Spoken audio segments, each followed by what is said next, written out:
Godrej property ने अपने Q1 के नंबर रिलीज़ कर दिए हैं। तो नेट प्रॉफिट है वो इसका पिछले क्वार्टर में था, मार्च क्वार्टर में 378 करोड़ का, और इस क्वार्टर में 622 करोड़ का। तो ये जून क्वार्टर में अच्छा खासा नेट प्रॉफिट आया है। और यहाँ पर आप चार्ट के माध्यम से भी देख सकते हो, नेट प्रॉफिट जो रेड कलर में है वो पिछले क्वार्टर में जो प्रॉफिट था 378 करोड़ का था, और इस क्वार्टर में सीधा 622 करोड़ का है।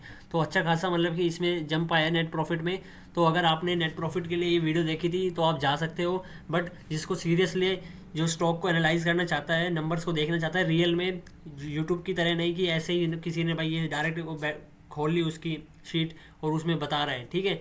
जो तुम्हें नंबर देखने हैं तो यहाँ पर रहना, अदरवाइज भाई लीव कर सकते हो वीडियो को, क्योंकि यहाँ पर प्लीज़ सीरियस लोग ही इस चैनल के ऊपर जुड़ना, अदरवाइज अनसीरियस लोग प्लीज़ आप रिमूव कर सकते हो, ठीक है।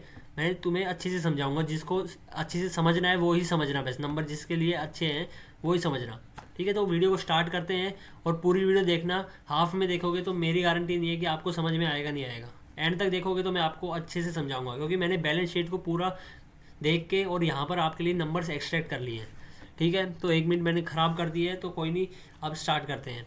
तो अगर हम क्वार्टरली रिपोर्ट देखें तो गोदरेज प्रॉपर्टीज़ का पहला बिजनेस क्या है? बिजनेस क्या है इसका? मेनली प्रॉपर्टीज़ को बाय करना और इसको सेल करना, मतलब कि ज़मीन को बाय करते हैं ये लोग, उस पर कंस्ट्रक्शन करते हैं और उसको कुछ टाइम के बाद सेल करते हैं, ठीक है। तो ये इनका मेन बिजनेस है। और यहाँ पर अगर हम इसकी सेल्स देखें तो सेल्स हमें हर क्वार्टर वाइज देखनी चाहिए, बट काफ़ी बार ईयरली हमें देखना चाहिए, क्योंकि क्वार्टर वाइज सीजनल सेल्स काफ़ी बार सीजनल भी होती है। जैसे कई त्योहारों पे प्रॉपर्टीज़ ज़्यादा बिकती है, कई त्योहारों पे नहीं बिकती, तो अगर उस हिसाब से देखें तो वहाँ सीजनल होती है। बट अगर हम क्वार्टरली सेल्स देखें तो हम यहाँ पर नंबर्स में यहाँ पर नहीं देखेंगे, हम नीचे चार्ट्स में देखेंगे, ठीक है। तो यहाँ पर फोकस करना, सेल्स अगर जो ये ब्लू कलर है वो ये सेल्स का है नंबर, और जो रेड कलर में वो एक्सपेंसेस है, और जो ऑपरेटिंग प्रॉफिट है वो येलो में है, ठीक है। तो अगर हम सेल्स देखें तो ब्लू में सेल्स लगातार कंपनी की बढ़ रही है। पिछले क्वार्टर यहाँ पर देखो, 1 साल का मैंने रिजल्ट निकाला है ये, यहाँ से देखो लगातार पिछले क्वार्टर में सेल्स ज़्यादा थी और इस क्वार्टर में बिल्कुल डाउन सेल आ गई है। 1 साल के सबसे डाउनफॉल पे आ गई है सेल, सबसे कम स्टेज पे है इस वाले क्वार्टर में सेल, ठीक है।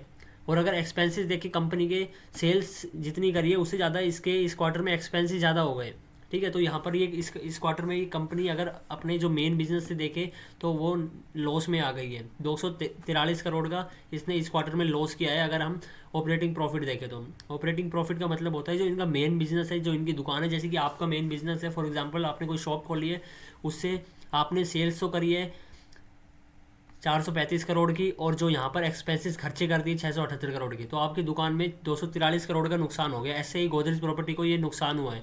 पहले ये सही था, बट इनके मैक्सिमम ये इनकम यहाँ से नहीं आ रही है। अगर मैंने जो इतने नंबर्स देखे हैं इसके, तो ठीक है, तो सेल्स तो बिल्कुल डाउन हो गई है। और अगर अदर इनकम और इंटरेस्ट देखें, मतलब कि ऑपरेटिंग प्रॉफिट देखें, तो यहाँ पर 243 करोड़ का नुकसान हुआ है, मतलब कि मेन बिजनेस से।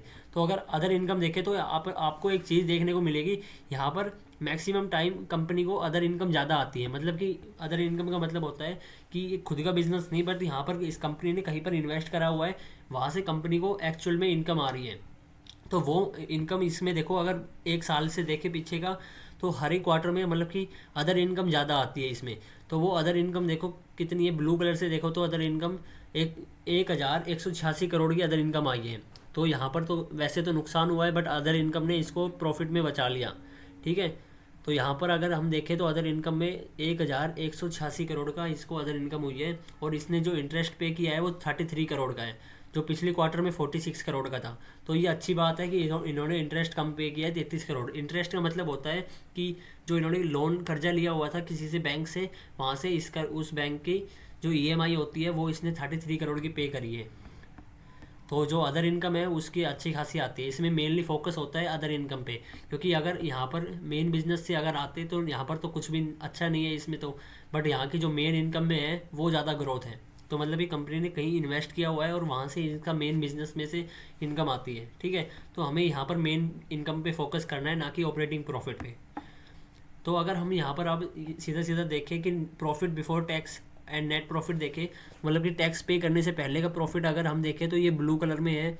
तो ये देखो पिछले 1 साल का यहाँ पर देखें तो हम इस मार्च क्वार्टर में अगर देखें तो ये देखो लगातार यहाँ से पहले तो ऊपर था और फिर अब नीचे नीचे नीचे आता चला गया, और ये अब सडनली सबसे हाईएस्ट लेवल पे है, जो पिछले एक साल के सबसे हाईएस्ट लेवल पे नेट प्रॉफिट है, कंपनी ने निकाल के दिया है जो। बट ऑपरेटिंग प्रॉफिट से इनकी इनकम नहीं आती, तो इनका जो मेन इनकम का सोर्स है वो अदर इनकम का सोर्स है, जहाँ पर इन्हें इन्वेस्ट कर रखा है। तो मेनली इनकी अदर इनकम से ही इनको इतना ज़्यादा प्रॉफिट हुआ है, अदरवाइज़ यहाँ पर अगर आप देखोगे तो इनको लॉस हुआ है। ठीक है, तो ये यहाँ पर इसको अदर इनकम से प्रॉफिट ज़्यादा हुआ है। और इसका अगर नेट प्रॉफिट देखें तो ये है 622 करोड़ का नेट प्रॉफिट। और प्रॉफिट बिफोर टैक्स में मतलब ये है कि प्रॉफिट तो इसने कंपनी ने इतना ही किया है, बट यहाँ पर इन्हें टैक्स ले लिया है यहाँ से, इतना इतना हिस्सा सरकार ने टैक्स में ले लिया इससे कंपनी से।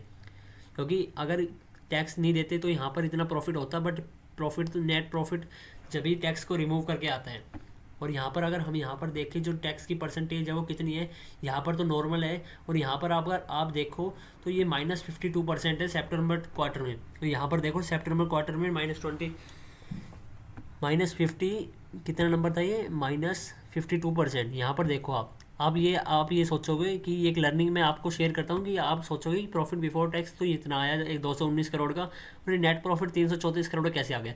तो ये कंपनियों में काफ़ी बार ये नंबर्स में ना ऊपर नीचे करते हैं कि जो मार्केट में अच्छे नंबर दिखाने के चक्कर में जो रिटेलर्स होते हैं उनको इतनी नॉलेज होती नहीं है कि बैलेंस शीट में क्या काम होता है कैसे नहीं होता, तो वो डायरेक्ट बस प्रॉफिट पे देखते हैं।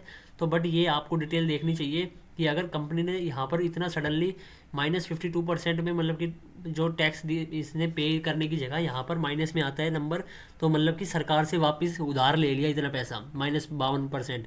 तो इससे इसका जो प्रॉफिट बिफोर टैक्स था उससे भी नेट प्रॉफिट ज़्यादा हो गया। तो ये यहाँ पर ये CNBC में या मनी कंट्रोल में क्या न्यूज़ छपेगी, ओ यहाँ पर गोदरेज प्रॉपर्टीज़ का नंबर्स बहुत अमेजिंग है, नेट प्रॉफिट बढ़ गया है। बट ये नहीं पता उन्होंने लोन वापस ले लिया है सरकार से टैक्स, और ये वापस लिया है वो सरकार को इसको वापस देना पड़ेगा कुछ टाइम के बाद। ये लीगल तरीका है, बट हाँ ये नंबर्स जो चार्टर्ड अकाउंटेंट है वो यहाँ पर उधर उधर कर देते हैं, तो इसलिए वो एक्सपर्ट होते हैं।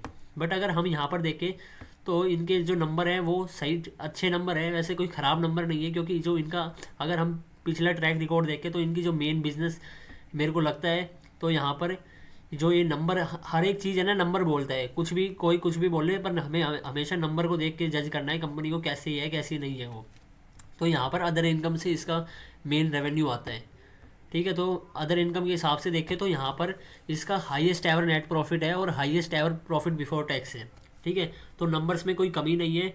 बट हाँ जो ऑपरेटिंग प्रॉफिट है वो -243 करोड़ का हुआ है, बट उससे कोई दिक्कत नहीं है क्योंकि यहाँ पर अदरवाइज़ यहाँ पर अदर इनकम ज़्यादा आती है। ठीक है, तो यही थे गोदरेज प्रॉपर्टीज़ के जो रिज़ल्ट थे। मैं अगर आपको यहाँ पर अगर इसके शेयर यहाँ पर इन्वेस्टर्स को हम देखें, हमेशा आप ये याद रखना जो इन्वेस्टर्स होते हैं एक दो कैटेगरी में डिवाइड होते हैं, एक बिग प्लेयर होता है एक स्मॉल प्लेयर होता है। तो बिग बॉय और स्मॉल प्लेयर मतलब कि नॉर्मल पब्लिक और बिग प्लेयर। तो यहाँ पर जो बिग प्लेयर होते हैं, जो बड़े प्लेयर होते हैं, जो बड़े लोग वो होते हैं प्रोमोटर FII DI। और जो पब्लिक के अंदर में जो 1% से ज़्यादा होल्डिंग्स होल्ड करके रखते हैं जैसे कि यहाँ पर है, वो भी बिग प्लेयर के अंदर आते हैं। और जो इसके अलावा है वो नॉर्मल पब्लिक है जिसको कुछ नॉलेज नहीं होती, मैक्सिमम को कोई एक्सेप्शंस अलग होते हैं।